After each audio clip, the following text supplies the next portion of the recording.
ny lalitra, ny biby fiompy ary ny vay. Reo indray no jerevantsika re loza telo manaraka. Anasako anao hiaraka anjoely zany hatramin'ny farany.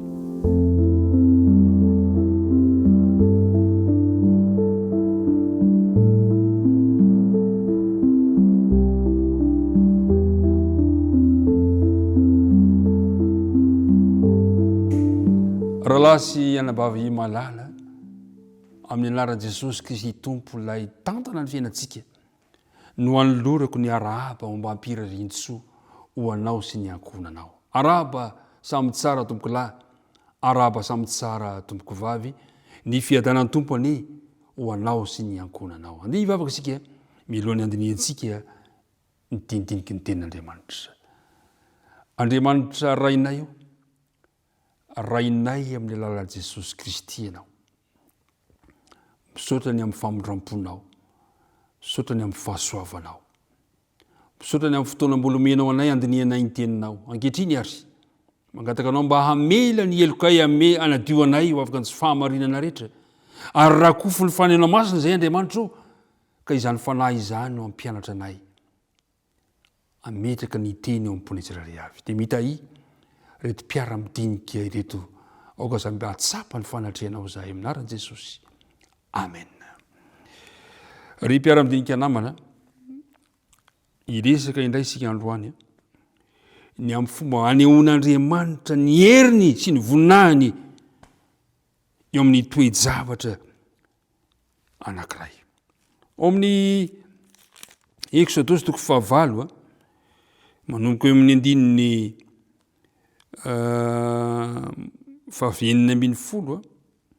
dia hodiniantsika ihany koa ny 7 manomboka amin'ny 9:1 hatramin'ny 9:12 ahitantsika ny loza faha-4 ny lalitra, ny loza faha-5 ny aretina tamin'ny biby ary ny loza faha-9 dia ny vay.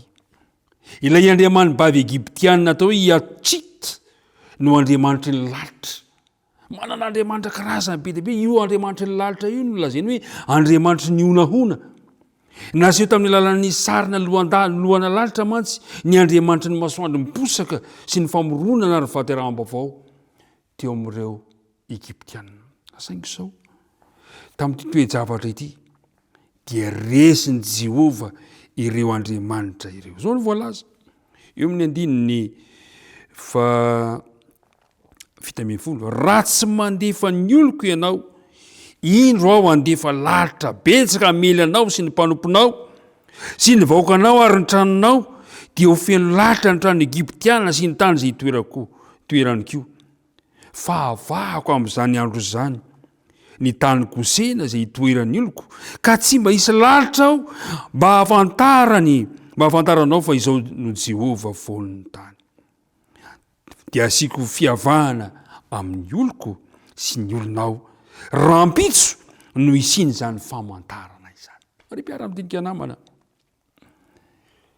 ny tanjon'Andriamanitra tsy hoe faly Andriamanitra ampijaly, fa tanjona roa kendren'Andriamanitra dia zao hoe alefaso ny oloko ivoaka, anafaka. Zay ny tanjona voalohany. Ary ny tanjona faharoa ny kendren'Andriamanitra dia le voalaza ny 9:20 manao hoe dia hafantaranao fa izao no Jehovah voan'ny tany rehetra. Ry mpiara-midinika namana, mandra-pahoviana Andriamanitra no ampafantatra antsika fa izy no Andriamanitra ao. Indraindray mbola misalasala isika, indraindray mbola mitebiteby amin'ny toe-javatra mitsanga ao alohantsika isika. Izy moa Jehovah. Nanomboka teo dia niady varotra i Farao. Zao no voalazany hoe ary Farao nampaka any Mose sy Arona ka nanao hoe mandehana ianareo hamono zavatra atao fanatitra ho an'Andriamanitra reo. Aiza? Eto amin'ity tany ity. Nieritreritry Mose sy Farao dia zao ao Egypta ihany. Ndana ary nareo ranompo an'Andriamanitra, ndana mikoboka an'Andriamanitra reo manaova fanatitra, saingy eto amin'ny tany Egypta ihany. Ry mpiara-midinika namana, tsy azo nitanterahana izany fipetrana izany. Tsy azo, satria tsy izay no dravotr'Andriamanitra ho an'Israely. Ry mpiara-midinika namana, tadio tsara fa tsy izay mety aminao no anomponao an'Andriamanitra. Zavatra misy dia zao, betsaka no tratran'izany toe-javatra izany, zay mahafinaritra zay mahafinaritra ny tsiraray avy, zay mampetipety ahy no ahafahako mikoka amin'Andriamanitra. Tsy izany no drafitr'Andriamanitra. Fa zay lazain'Andriamanitra, ny tenin'Andriamanitra zao hoe alefaso ny oloko hivoaka anompo ahy. Izy tsy miteny hoe asaivo manompo ahy ao Egypta ihany, tsy izay ny sitrapon'Andriamanitra. Teo anatrehan'izany famelezana loza manaraka izany, dia teo tratra ny loza indray ny biby fiompe. Inona moa zatra mitranga? Nanana andriamani-bavy ny fitiavana sy ny fiarovana ry zareo Egypta amin'ny alalan'ny sary lohana omby, ka io le ataony hoe Andriamanitra Hatoro. Ary tian'ny olona tany Egypta irisy no ajain'ny fatra tokoa io andrian-da miendrika omby-lahy io, iampisana io no anarany. Kanefa teto dia tsy navita na inona fa tamin'ny alalan'ireo biby ireo no nitrangan'ny loza manaraka indray. Zao no voalaza. Hoy Jehovah ny 15 tapany voalohany, 15 tapany faharomana hoe, hoy Jehovah, izao no lazain'i Jehovah Andriamanitra ny Hebreo, alefaso ny oloko anompo ahy. Fa raha mandahy ka tsy mandefa azy ianao, ka fa mbola miazona azy ihany, dia ino no tanan'i Jehovah ho amin'ny bibinao izay any an-tsaha, amin'ny bibinao izay any an-tsaha, amin'ny soavaly sy ny boriky, ny rameva, ny omby, ny ondry amanosy, ka isy arety mandringana mafy indrindra. Ary Jehovah dia anavaka ny bibiny Israely amin'ny bibiny Egyptianina, ka tsy isy maty izay rehetra ny zanak'Israely na dia iray azy. Dia nanendry fotoan'andro Jehovah, ka nanao hoe rampitso no anaovan'i Jehovah zany zavatra zany eto amin'ny tany. Ry mpiara-midinika namana, zany ny fitiavan'Andriamanitra, men'Andriamanitra fotoana mandrakariva i Farao sy ny mpanompony mba ahafahany miandany amin'Andriamanitra. Mbola mena fotoana izy manao hoe rampitso no ataoko zany, mbola azonao atao zany androany mandray safidy mety, mbola azoko atao mandray safidy mety anatiny an'Andriamanitra, fa rampitso ilay loza no hitranga. Indrisa nefa amin'ny 17 dia naniraka Farao, ka endro tsy nisy maty ny biby zanak'Israely na dia iray akory azy, nefa ny amafy ny fon'ny Farao ka tsy nandefa ny olona izy. Mampalahelo zany. Efa miatramanaina, efa nitoekarena mihitsy ny voakitiketika. Indrisy tsy niova io Farao fa nianamafy ny fony ity Farao ity. Tamin'ny loza fahaenina dia ny vay. Teo no nampiariariana ny faharesin'i Jehovah andriam-bavy ny fitsaboana sy ny fahendrena. Resy teto ihany koa ilay andriamani-bavy ny ady sy ny valanaretina. Resy teto ihany koa ny Andriamanitra ny fitsaboana sy ny fanasitranana. Misy karazan'Andriamanitra isan-karazany. Raha ohatra ka tia hitsabo zanao dia mankary amin'ny Andriamanitra ary. Raha tia momba ny fambolena dia mankary amin'ny Andriamanitra ary. Soa ihany fa ny Andriamanitra ivavahantsika dia Andriamanitra tokana ihany. Andriamanitra mifehy ny toe-javatra rehetra amin'ny fiainantsika. Ary izay no mahafaly. Ilay Andriamanitra ivavahantsika dia Andriamanitra ny toe-javatra rehetra. Tamin'ny fotoana io nisy vay, ary zao ny zavatra anankiray somary mahatsikaiky tao manezo, 19 ary ny ombiasy sy nahady zana teo anatrehan'i Mosesy noho ny vay. Fa ny vay dia nahazo ny ombiasy mba amin'ny Egyptianina rehetra.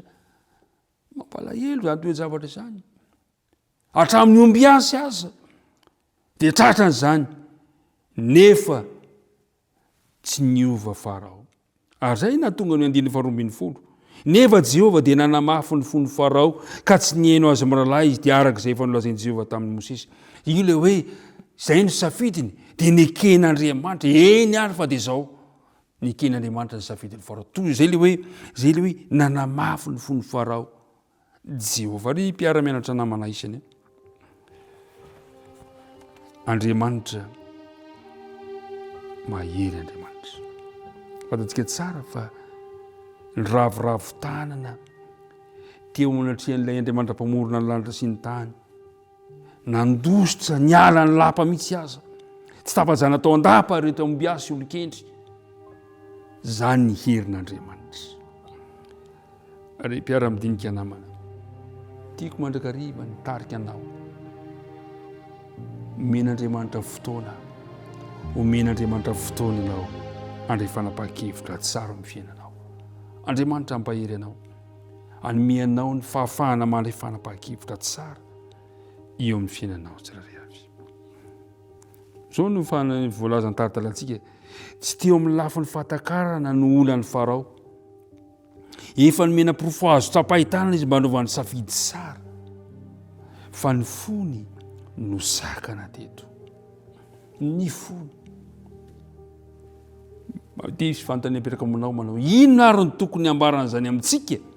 Ny momba ny tokony hitandremantsika io fontsika io amin'ny fanapakevitra izay tokony handanitsika na tsy handanitsika amin'Andriamanitra. Andriamanitra ne hombanao ka hitany tananao, hitarika anao, hitarika ny safidinao mba hiandany amin'Andriamanitra. Hombanao mandrakarivany izy hivavaka isika. Raha io, misaotranao izahay noho ny amin'ny teninao. Misaotra ny amin'ireo fampafantaranao anay fa ny sampy tsy mamonjy anay, tsy mavita anay ino aminay. Fa anao ilay Andriamanitra tokana mpamorona anay, mpanao lanitra sy ny tany.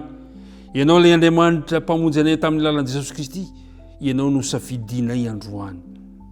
Ka ianao no antery anay, ianao no iankina anay. Dia mitahy anay amin'ity tontolo andro ity, aza mahafoina masaraka anay. Naran'i Jesosy nangatana ny vavaka.